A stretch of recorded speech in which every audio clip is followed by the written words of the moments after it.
Thank you. Thank you, my brothers and sisters. Madam Speaker, thank you very much. CS, I first of all want to say that I'm happy to see you. I'm also happy that I've listened to you carefully and I've listened you answer the questions intelligently and professionally. Keep it up. I wanted to say that the responsibility of you making sure that Kenya keeps maintaining the name of being a tourist destination is up to you. But I would like to persuade you, as you are in the cabinet, because tourism does not exist in outer space. It exists in an environment where the public or whoever that is coming to tour in your country, they want to come and find a country that is peaceful, a country that is offering basically services that are valuable, services that are quantifiable, and experiences that are magic.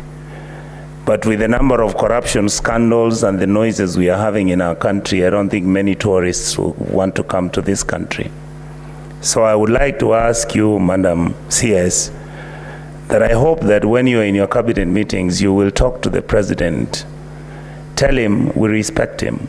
Tell him we want him to govern our country peacefully. Tell him that he must make sure there is no corruption in tourism. Senator Onyonka, Madam Chair, is the question? The question is, because you have started a different trajectory. I was preparing my ground, but because you have guided me, I will say. Ask the question direct. Madam CS, do you intend to introduce any route, touristic route coming out from other than the Mara, other than people going to, like I've had, the obvious touristic areas? Are you intending to create certain routes or certain events and certain marketing strategies to make sure that tourism goes up to Nandi County, tourism goes up to Kisii, we go to Trans Nzoia, and all the other areas where tourists normally don't go? And what is it that you would want your ministry to suggest that can be done around the lakeside area, particularly Kisumu, Homa Bay, and the Migori County governments? Thank you, Madam Speaker. Senator Chararike Samson. Thank you, Madam Speaker. Mine to the CS will be very simple. One is that Rift Valley counties like Anbot, Kericho, Kisumu, Nandi, Bomet, Kisii, Nyamira, we are the home of sports. What is the strategy of the ministry, through you, Madam Speaker, and to the CS on enhancing sport tourism? Because we have legends of sports like Eliud Kipchoge, Faith the Maestro, of course, Faith Kipyegon, Amos Kipruto, among others, who, when people from across the world would want to visit, is their way of enhancing sports tourism by establishing maybe sports tourism centers and areas, so that when tourists visit, they can also, because Kenya is known as a home of athletics and other sports, what is the strategy of ensuring? And in conclusion, Chair, it tied up with that question, in sports tourism, this Western circuit, it is one question, Madam Speaker. This Western circuit. I'm about to ask why you're asking two questions. It is co-joined like CMS twins, Madam Speaker. It is co-joined like in this Western circuit, alongside my colleagues, we have huge potential tourism, apart from sports and even animals like Kingwal Swamp in Chesumei sub-county. I thank you, Madam Speaker. Senator Kip Korir William Cheptumo. Thank you, Madam Speaker. I wish to join my colleagues in thanking the CS for articulating the issues before this House. Madam Speaker, there has been a serious problem in the country about the conflict between the wildlife and the Kenyan people, especially in the game reserves, in the national reserves, and so on. Madam Speaker, In Baringo County, we have a game reserve called Kapnorak. And I'm happy the director, KWS, has been there before. And this has caused a lot of conflict, Madam Speaker. When the former CS came here, I raised the same issue, and he was not able to give satisfactory answer. Madam CS, is there a way, not only in Baringo, but across the country, where you have MOUs between the residents of the area where the camp reserves are and the KWS institution, so that then there is some understanding? Because the residents in those areas, their livelihood is livestock, and sometimes they need some grazing, areas, especially at a time when there's no rain. So I wanted CS to really, and I'm happy the director is here. What arrangements do you have to ensure that you reduce the conflict between the people of Kapnorak area, where the Kapnorak Game Reserve is established, and the KWS, so that we minimize the loss of the people around there, because livestock is their only livelihood? Honorable CS, you can respond to those questions.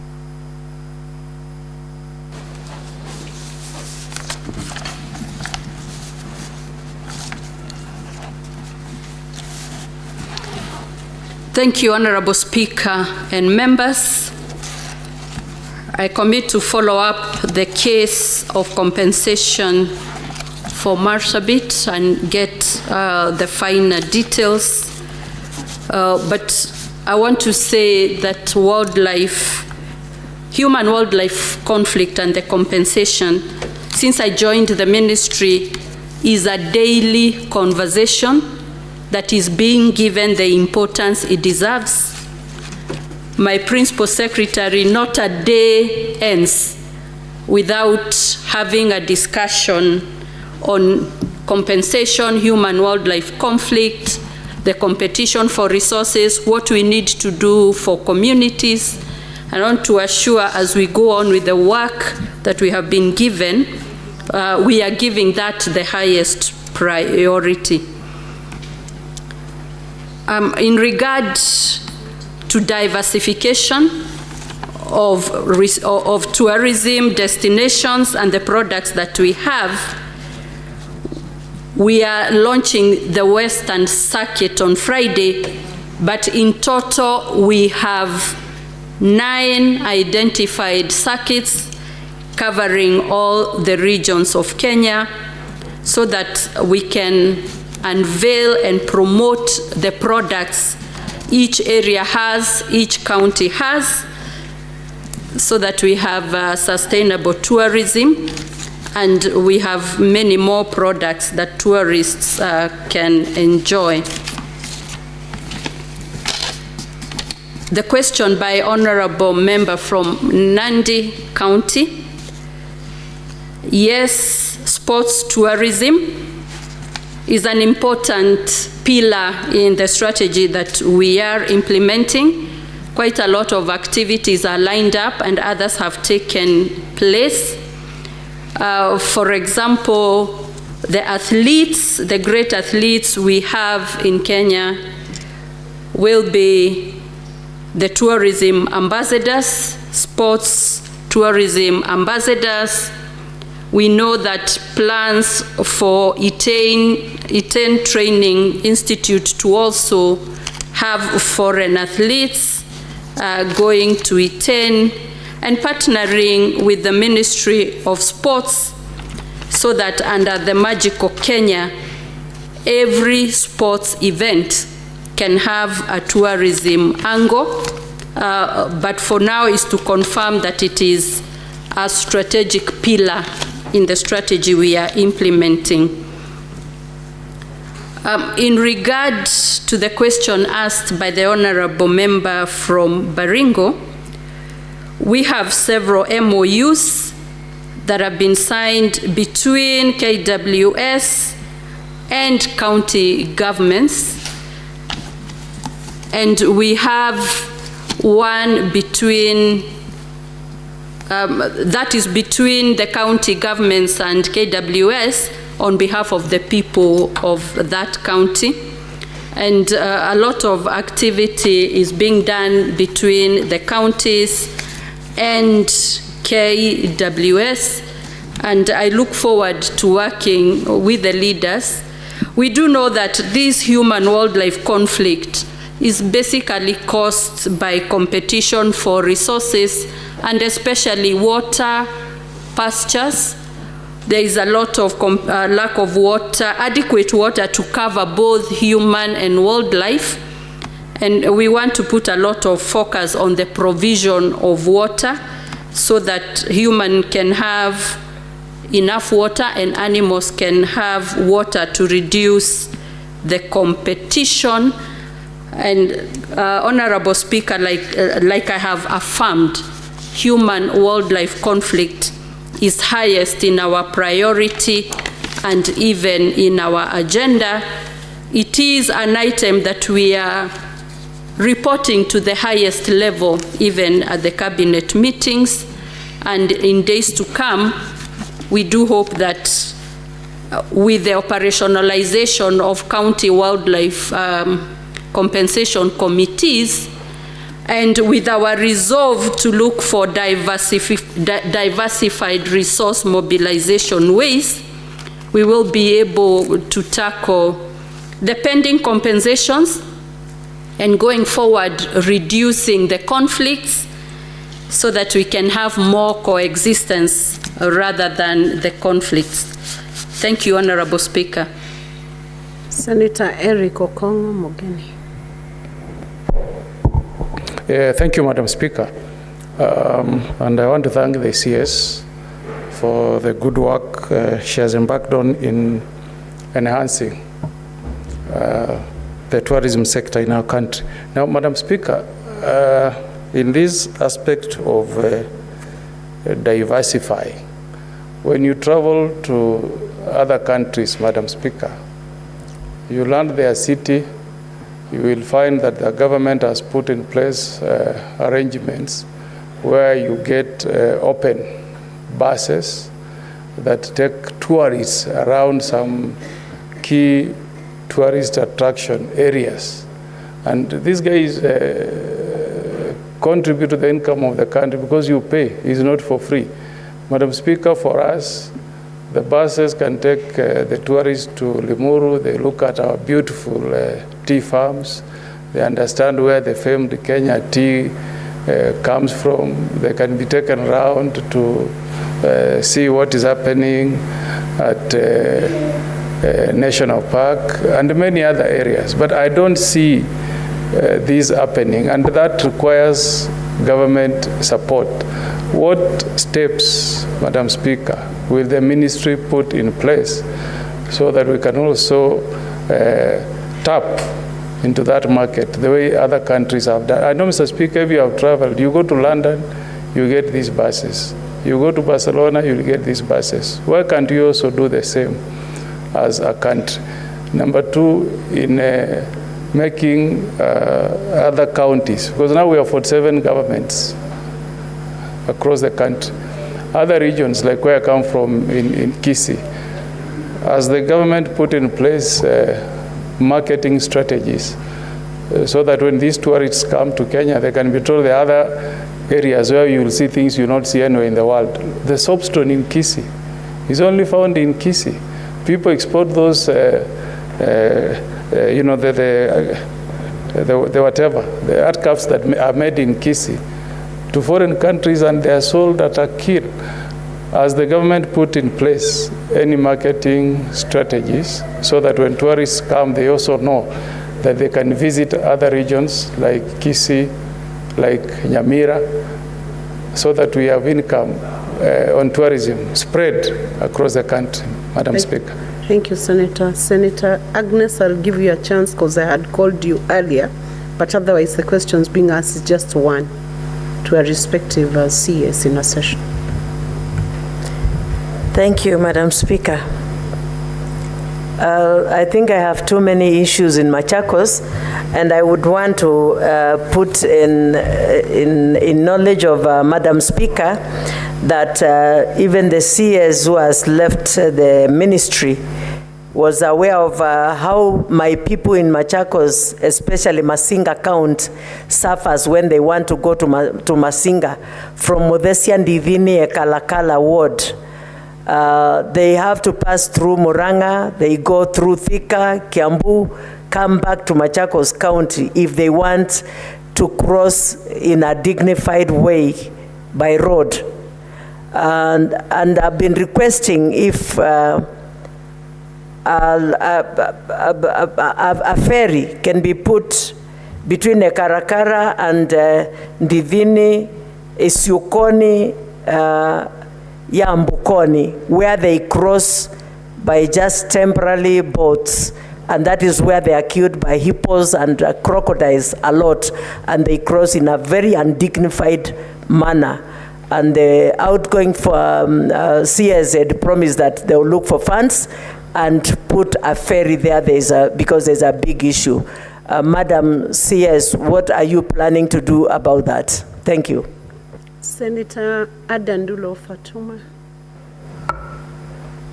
Thank you, Madam Speaker.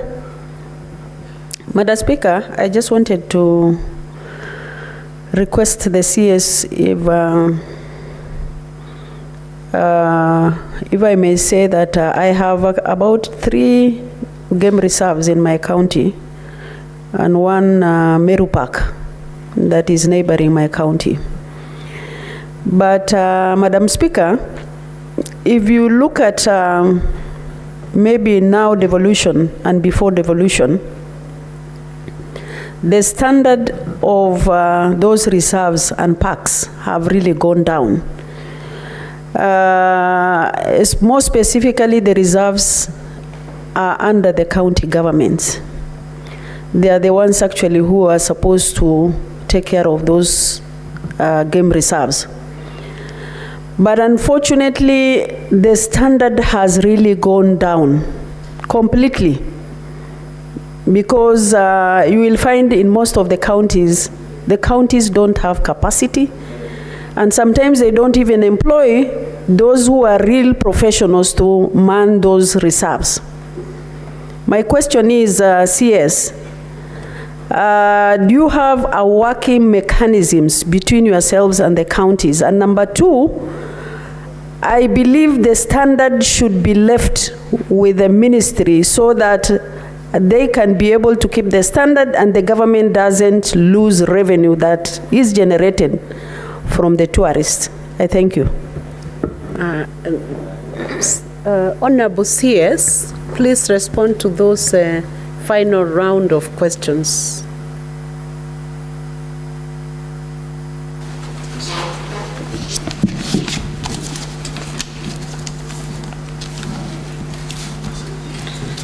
Thank you, Honorable Speaker.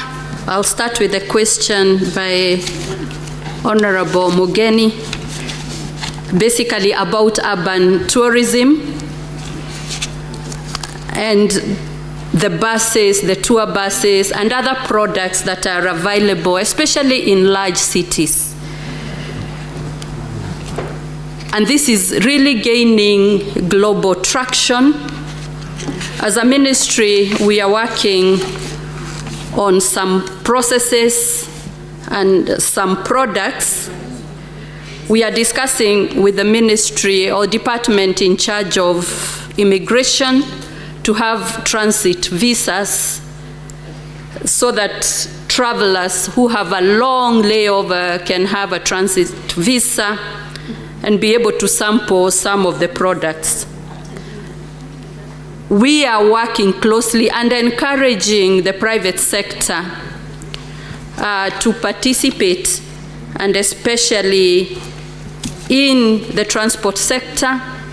In those countries, most of these buses have a lot of input from the private sector, and this is the private partnership. And Nairobi has a lot to offer, and even in the counties, And we do hope that resources permitting and in partnership with the private sector, this can be a dream come true. We have also seen that tourists who go to cities have certain minimum expectations: good tours, good museums, good nightlife, and quite a lot that a city can offer. I want to assure you that that is in our radar. We need a lot of aggressive marketing in Kenya, even for the counties, and like you have mentioned, specifically the soapstone. I recently met an entrepreneur, a young man, who is doing quite a lot in that field, but on the investment side, when I was in the docket for investment. But it's then a linkage to make it a tourism product. That's why we are concentrating on diversifying, working with counties to have more products. There is a lot that Kenya has that is not known domestically and internationally. As we finalize the tourism week in our celebration